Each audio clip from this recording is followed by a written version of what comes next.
So welcome back to another video on the channel. Now this video is going to be specifically for agency owners, social media marketing agency owners who are in the e-commerce niche within their agency and they are wanting to know the answer to this age-old question. I get asked this question so much and I wanted to do a video detailing my exact response to it so you guys know exactly what you need to do. That question is, should you reach out to brands who are running Facebook ads currently, or should you reach out to brands who are not running Facebook ads currently? There's very strong arguments as to why you should and as to why you shouldn't. And so in this video, I'm gonna give you guys my exact thoughts, exactly what I do at Bax Consulting. Do we reach out to brands who aren't running ads, or do we reach out to brands who are running ads? And I'm also gonna detail, whatever route you go down, how you can go down it in the most successful way possible. Now guys, as always, just before we jump into the video, make sure you go ahead, smash the like button, subscribe to the channel. You guys know the drill by now. Massively helps out with the YouTube algorithm. With that being said, I'm not gonna hold you any longer. Let's jump straight into it.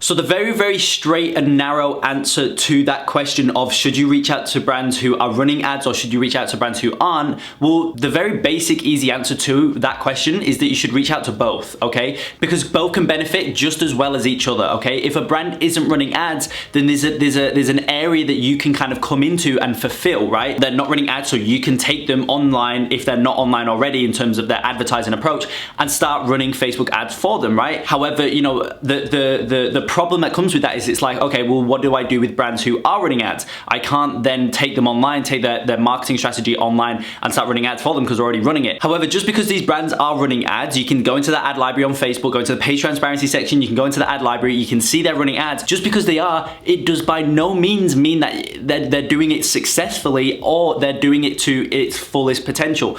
Some clients that you'll reach out to, are getting like a 5, 6, 7 ROAS, yet they're only spending $30 a day. So there's a lot of untapped potential there that you can come in and step into and fulfill, right? Makes sense. And then obviously you've got the other brands who are running ads, but they're just getting like a terrible ROAS, they're getting like a 0.1, 0.2 ROAS, and they're just failing drastically at running ads. And that's where, again, there's an area you can come in and step into it and ramp them up and start running ads on their behalf, but successfully this time, okay? So as I say, the very straight and narrow, very straightforward answer to that question is you should reach out to both. Now, I wanna go through more about like this, what I'm going to talk about here in a minute can be applied into your outreach as well as sales. If you reach out to a brand who is running ads and then you're trying to sell them on the idea of Facebook ads being the best advertising platform to use and why it beats like billboard marketing, for example, and beats the traditional marketing medians, they already know that. They're gonna be like, yeah, we're already using it. We know that it's important, but we can't make it work, And so with brands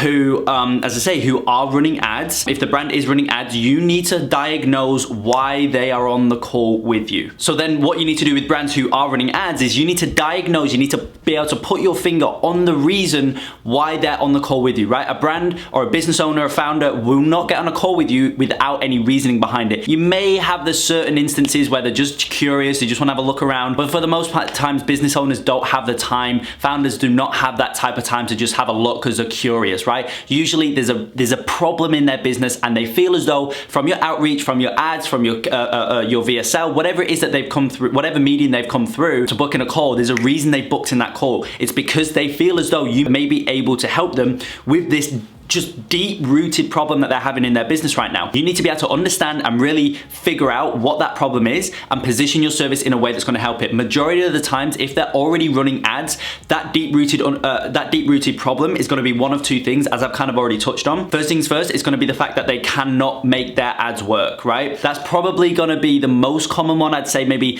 65, 70% of the time it's gonna be that issue. It's that, as I say, they just cannot make their ads work, right? And so if that's the case, and you figured that out, then you need to position the rest of the sales call in a way that is, that goes through why you're going to be able to, turn that ad account around, turn that advertising around. What is it that you're going to be doing differently that's going to warrant these different results that you keep saying to them, right? So that's the first thing. And then the second reason, majority of the times, the two main ones is obviously other reasons, but the two main ones is going to be that. And then the second one, which is they feel as though they're not reaching the potential that is there. Now, the reason they're not reaching the potential could be of a couple reasons. Maybe they don't have the time to invest, they don't have the resources to invest, or they physically don't know how to reach that potential, but they know the potential is there is a lot more than what they're currently doing. Perfect example, if they're currently only at, like, you know, $250 a day, okay, in spend, they're doing pretty well, they're getting a 5 ROAS, but they're only at $250 a day spend. Every single time they try and scale up the ad account to, you know, 1,000 a day, 2,000 a day, everything breaks, ROAS goes down to 0.4, right? For example. So in that instance, they do not have the resources / the knowledge in terms of how to go about scaling and really reaching the full potential. So that's where you need to come in, and that is where their deep-rooted problem lies. They cannot scale their ad account. So then again, what you can do from that, once you've pulled that information, you know where they're at, you know why they're on the call with you, you can then simply position the rest of the sales call in a way that's going to enable them to fix that deep-rooted problem that they're facing right now. As soon as they can see that you can fix it, they'll sign on board as a client. Hands down, okay? So that's kind of the main reasons as to why a brand who is running ads, why they'd want to be on the call with you, and that's the approach that you need to take for brands who are running ads. Now, on the flip side, what about the brands who aren't running ads? You can't really figure out where their problem lies within the ad account and position the sales call around that, can you? Because there's no ads in there. They're not running any, they're not utilizing Facebook ads. For the most part, again, there's always exceptions to the rule, but for the most part, if a brand isn't running ads, then they're gonna have no knowledge about ads. They're not gonna, maybe they understand the potential, but they don't know anything from an ad to a campaign to an ad set, whatever it is.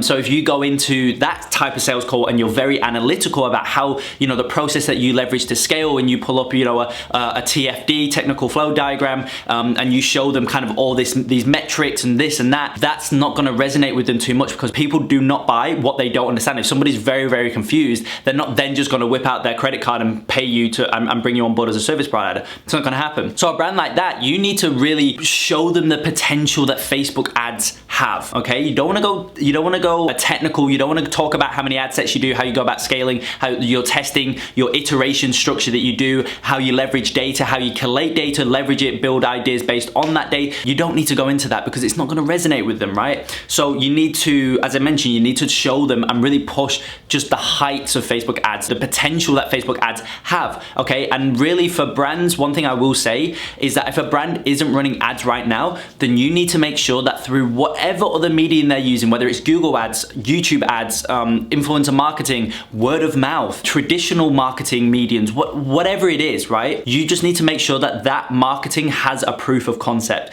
meaning that their business has a proof of concept. Because, you know, if a brand comes to you, to be honest, this is the best type of brand, okay? The best type of brand that you can ever work with or bring on board is a brand who's never touched Facebook ads before, okay? And they're doing like 100,000 a month. If you sign on a client who's never ran ads before and they're doing around 100,000 a month and they've always had a pixel on their website, you are going to make so much money for that client. It's going to be obscene, right? And so they really are the best type of clients, but you need to ensure that they've got that foundation. It may not need to be 100,000 a month, but for example, like a brand who, you know, isn't running ads, they're only at 2,000 a month in sales, and they're kind of just doing willy-nilly stuff. There's no strategy, there's no real business behind it. You're going to struggle, right? You're going to very much struggle getting them results. However, if a brand's at 20K a month, maybe even 15K a month, and they're only doing things, you know, that they're at 15, 20K a month, only via word of mouth, then as I say, at that point, like truly at that point, once you start to run ads for that brand, you start to ramp them up via paid traffic, it's, you know, the results are going to be amazing because they've already got solid proof of concept. And as you guys know,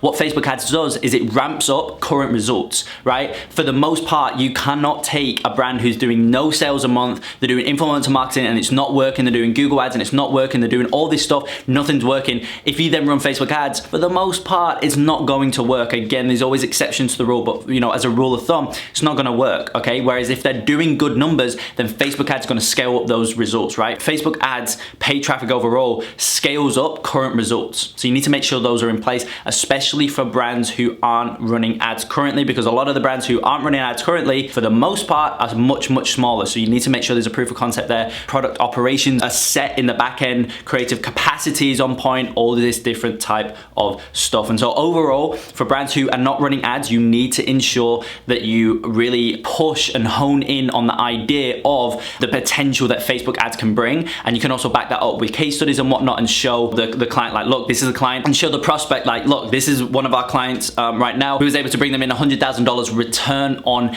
ad spend. If we had never ran ads that month, they would have not brought in $100,000. You know, if you're able to back that up with a couple case studies like that, you know, and basically show them, like, look, this is one of our clients, one of our longest clients right now. They've been with us for 18 months. Over the course of that 18-month period, we've brought them in 4 million or a million or whatever the number is. But you know, the scary thing about that is that if we had never ran an ad for them, they would have $4 million less right now. They would have not gained that 3.5 million, that million, even that 200,000 in, you know, 12 months or whatever. It's still a big ad to a brand, you know. And if you'd never ran that ad for that brand, they would have never had that extra 500K, a million, 200K, 4 million, whatever it is. And so when you start to, you know, push on those ideas, it really injects the whole thing of, you know, fear of missing out into the brand. And at that point, they're like, oh, okay, we need to jump on it, right? So as I say, that's the answer that I have for the age-old question of, do you reach out to brands who are running ads or who aren't? I don't think it's a case of or. I think you should do both, but you need to understand